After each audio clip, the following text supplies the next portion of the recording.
Vamos começar? Vamos começar. A paz do Senhor, Cláudia. A paz do Senhor, minha irmã. Cláudia, eu gostaria de lhe perguntar qual foi o maior impacto do ID na sua vida? A transformação de Jesus Cristo, e é por causa desse impacto que eu estou aqui hoje para trazer um pouquinho e contar e falar sobre esse impacto grandioso que Jesus fez na minha vida, que onde ele chega não tem, né? Ele faz uma transformação por completa. Cláudia, poderia me contar um pouquinho como foi a sua trajetória de vida? Claro, Deus, ele é maravilhoso. E eu entendo hoje que Ele cuida de nós nos mínimos detalhes, né? Por isso que eu entendo a palavra que foi liberada ainda antes que eu te formasse no ventre da tua mãe, eu já te conhecia, né? E te formei profeta das nações. Quando as pessoas verem a gente aqui sentado numa cadeira, tudo bonitinho, arrumadinho, ninguém entende muitas vezes, ou a gente não mensura, né, o tamanho da história ou da trajetória que aquela pessoa passou até chegar lá. Quando a gente olha para o contexto bíblico, não tem ninguém, nenhum dos profetas que tenham tido uma vida fácil, uma carreira fácil. Eu sempre costumo dizer, Mari, que a vida do cristão não tem um manual para a gente viver na teoria, né? O profeta, ele já vai vivendo tudo na prática. E comigo não foi diferente. Desde lá do ventre da minha mãe, eu venho de um lar de muita rejeição, né? De muitas feridas, de muitas dores, e onde a gente conviveu muito tempo com o alcoolismo, com o espancamento, com os abusos, né? Então eu por muito tempo carreguei esses traumas que a gente vem carregando. E eu entendo assim que eu acredito que eu não sou a única no planeta, que tem muitas pessoas também passando por diversas dificuldades e passando pelos cenários que eu passei, né? E assim como Jesus, quando eu encontrei Jesus, ele transformou a minha vida.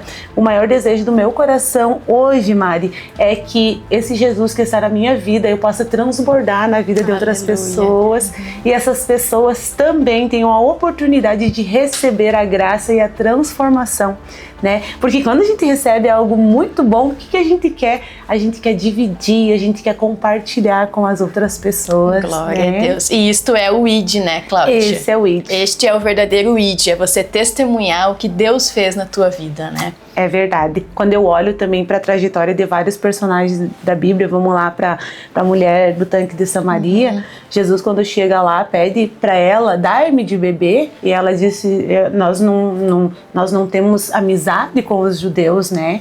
E ele disse, mulher, dessa água que tu beber, qualquer um vai voltar a ter sede, mas todavia da água que eu lhe der de beber, né? Pelo contrário, nunca mais vocês vão ter sede, e pelo contrário, de dentro de você jorrarão os rios de águas vivas, né? E é essa fonte que eu quero ser, que Jesus nos transforma. Depois que ele nos encontra, ele nos transforma. Eu achei muito bonito até o nome desse podcast, né? O impacto do ID, que é exatamente esse impacto que Jesus causa na nossa vida, né? A transformação. O impacto do ID é isto, né? É quando nós conhecemos Jesus e somos impactados pela sua presença. Irmã Cláudia, poderia me contar como foi que você conheceu Jesus? Então, Maria, eu venho como eu já mencionei antes, eu venho de um lar, né, com muita dificuldade. Eu venho de uma aldeia indígena, onde a minha mãe, ela veio da cidade, ela saiu da aldeia, eu tinha 3 anos de idade. Então a gente veio para a cidade e ela começou a trabalhar. Conheceu um homem, ela era mãe solteira de quatro crianças, e a gente muito pequeno ainda, né? E ela trabalhava de empregada doméstica para sustentar nós. E ela conheceu um homem, esse homem, ele bebia muito, ele batia em nós. E à medida que nós fomos crescendo, ele, em um cenário de esconder comida, de fome, muita coisa, ele passou a abusar de nós. Quando a gente começou a ficar mocinha, que a gente começou né, ele começou a abusar de mim e da minha irmã, né? E aí a gente chegou a contar para minha mãe, porém a minha mãe, ela não acreditou, né? Isso hoje eu entendo que é algo muito normal, assim, entre aspas, eu digo, das pessoas, das crianças, dos adolescentes, passarem por esse tipo de dificuldade, contar para os seus pais, contar para os seus familiares e não levarem crédito nenhum, porque geralmente o abusador, ele não está escrito na testa dele que ele é um abusador, que ele, né, faz essas atrocidades quando ninguém está vendo. Então, assim, no lugar onde deveria ser o nosso porto seguro, que deveria trazer uma certa segurança, vamos pensar, à noite todo mundo se recolhe para dentro dos seus lares, porque lá a gente sente que estamos seguros, só que o perigo iminente não estava lá fora, estava dentro do meu lar, né? Então, assim, eu cresci dentro disso. Quando eu tinha 11 anos de idade, eu contei para minha mãe, a minha mãe acabou visualizando ele, assim, em um ato bem obsceno mesmo. E eu disse, mãe, tá aqui, ó, a prova pra ti. Ela mesmo assim não acreditou. E eu disse, a partir de hoje, então a senhora precisa escolher, ou eu que sou tua filha, ou o teu marido. Ela não se posicionou. Um dia eu saí pra ir pra escola e não retornei pra casa. Eu fiquei na rua, a minha mãe nunca foi atrás de mim. Eu passei a viver na rua com 11 anos de idade, comer comida do lixo, não tomava banho, não tinha higiene nenhuma. Me tornei uma pessoa extremamente revoltada, porque além de eu vir de um cenário de revolta, de um cenário de dor, de um cenário de tristeza, eu ainda estava convivendo num ambiente onde eu precisava, né, me defender. Então, comecei ali na rua, eu experimentei drogas, né, estava disponível, foi me oportunizado a conhecer diversos tipos de droga. Teve uma vez também que foi assim, uma das partes que me mexeu muito comigo, foi uma tarde eu me droguei muito mesmo, e eu passei mal, eu tive uma overdose, e eu lembro que era atrás de um ginásio. Aí as pessoas, e eu acho que eu desmaiei, né? E as pessoas que estavam comigo, elas foram todas embora. Quando eu acordei, eu tinha convulsionado, eu tinha feito as necessidades na minha roupa, porém eu a levantei dali e eu estava sozinha. Os meus parceiros, as pessoas que estavam comigo ali não estavam mais. Mas hoje, eu olhando para essa cena, eu vejo quanto Deus é maravilhoso, que Deus, ele já cuidava do seu projeto lá desde o início. Desde o início, né? E aí continuei, só que eu sempre tinha na minha cabeça que as pessoas olhavam para mim, talvez suja, de pé descalço, vivendo naquele cenário, e pensava, essa aí não vai ser nada, né? E eu comecei a pegar isso e usar como combustível para mim fazer uma virada de chave na minha vida. E pensar assim, ó, um dia eu vou passar para essas pessoas, as pessoas vão olhar para mim e vão ver que elas estavam erradas. E aí foi aí que eu fui atrás, comecei a ir na escola, mesmo que suja, mesmo sem tomar banho, eu ia na escola igual, né? E aí um dia eu me lembro que eu tava com muita fome, com muito frio, precisando de tomar banho. Eu cheguei e bati, sabe, direcionada por Deus mesmo. Eu não conhecia Jesus naquela época, mas Ele já me conhecia. E eu lembro assim que eu cheguei numa casa, eu bati e eu perguntei assim se se ela tinha alguma coisa para mim fazer. Eu disse para ela, eu só preciso trabalhar para mim ganhar algum dinheiro, porque eu só quero comer hoje e eu quero tomar banho.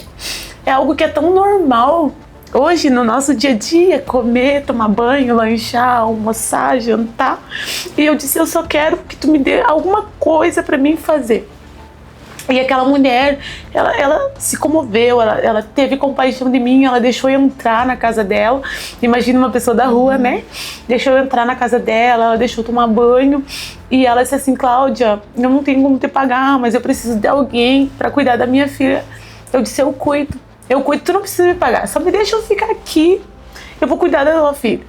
E foi aí que então eu voltei para a escola e eu fiquei ali por um bom tempo, sabe?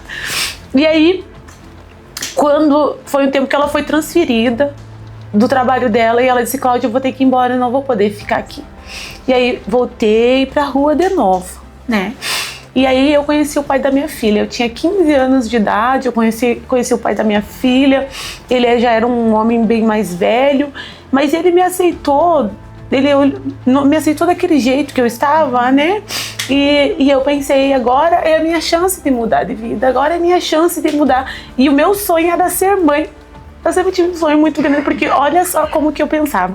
Eu pensava assim, porque se eu for mãe, eu nunca mais vou me sentir sozinha, porque eu vou ter alguém comigo. Eu quero ser mãe, porque se eu for mãe, eu vou ter alguém sempre, sempre, sempre do meu lado. Meu sonho sempre foi ser mãe. Para mim hoje, a maior dádiva da vida é ser mãe. Pensa comigo, Mari, Deus nos abençoou para gerar vidas. Nós somos geradoras de vida. Isso. E aí a gente foi morar junto, eu engravidei, ele me assumiu e eu estava tão feliz em ser mãe, me descuidei da minha aparência, né? Eu só estava muito empenhada em cuidar da casa e tudo, e eu estava tão feliz que eu não me importei em me arrumar, em cuidar de mim, da minha feminilidade, sabe?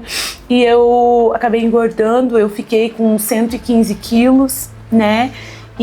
Mas eu estava tão feliz com o meu lar. Nós morávamos em Santa Catarina. Teve um final de semana que eu vim a Condor, meus pais são de Condor, minha família é toda dali, eu vim visitar meus pais.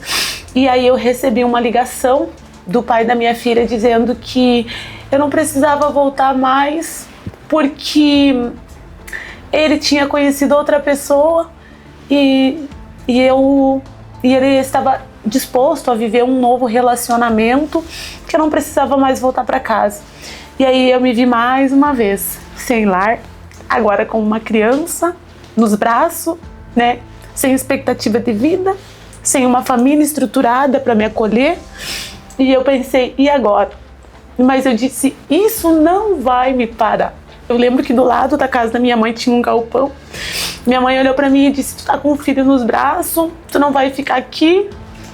E se você quiser, você arrume um canto para você ficar. E eu disse, tá bom, minha mãe, não tem problema. Eu arrumei aquele galpão, tava tudo sujo, tava um monte de coisa, eu tirei todas aquelas...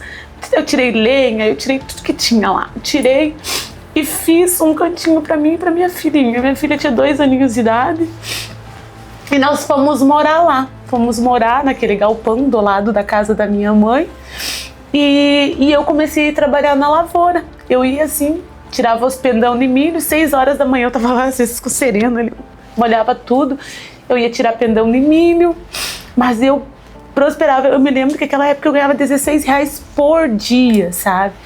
E para trazer o sustento para minha casa, mas eu decidi que eu ia vencer. Eu decidi que eu seria alguém que agora eu não estava mais sozinha, eu tinha alguém que dependia de mim. Eu tinha alguém ali que me dava ânimo para voltar para casa, sabe? O que é você ter um lar? Um lar é você saber que apesar de um dia terrível, você vai ter um lugar para você voltar. E quando você chegar, vai ter pessoas de braços abertos te esperando. Vai ter um sorriso no rosto te esperando. Vai ter saudade lá te esperando.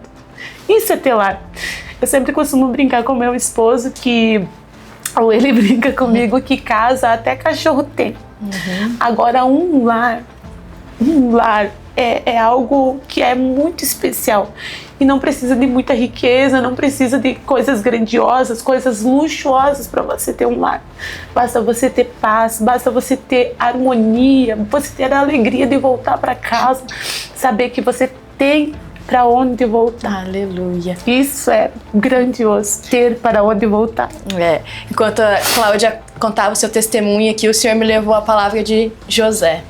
José foi vendido pelos irmãos, foi colocado em uma cova, ele foi rejeitado pelos seus familiares. José passou por um processo doloroso, foi preso, até ele se tornar governador do Egito. Assim como a Cláudia passou por um processo triste, um processo doloroso, até ela tomar o governo da sua vida. Exatamente. Aleluia por isso.